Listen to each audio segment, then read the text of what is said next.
নমস্কাৰ সৰু সৰু কৌতুক দুটামান কওঁ আপোনালোকক বাছত এজন মানুহ গৈ আছে যাওঁতে তেওঁ ওপৰ জেপত তেওঁৰ ফটো এখন থৈছে ফটোখন উলিয়াই জেপৰ পৰা চাই আকৌ ভৰাই থয় তেওঁ যেতিয়া উলিয়াই ফটোখন পিছৰ মানুহজনে থিয় হৈ পেলাই ফটোখন চায় আকৌ তেওঁ জেপত ভৰাই থয় তেওঁ বহি যায় আকৌ অলপ দেৰি পিছত ফটোখন উলিয়াই তেওঁ থিয় হৈ পেলাই ফটোখন চাই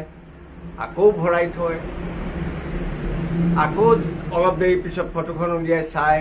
তেওঁ থিয় হৈ পেলাই চাই তাৰপিছত এবাৰ সুধিলে ফটোখন আপুনি ভাল দেখিছে নেকি বোলে বেয়া নাপায় যদি একপি দিব নেকি আচ্ছা মোৰ ফটোকপি আপুনি কৰিব কি বোলে ঘৰত সৰু ল'ৰাকেইটাই যেতিয়া উৎপাত কৰে ফটোখন দেখুৱাই দিম খাব দ্বিতীয়টো শুনক মানে দুজন ভীষণ কলা মানুহ একো নুশুনে কাণেৰে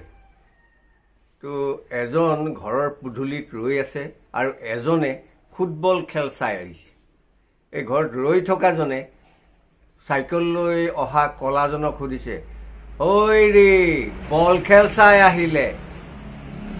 সিজনে তেতিয়া কৈছে নহয় বুজিছেনে বল খেল চাই আহিলোঁ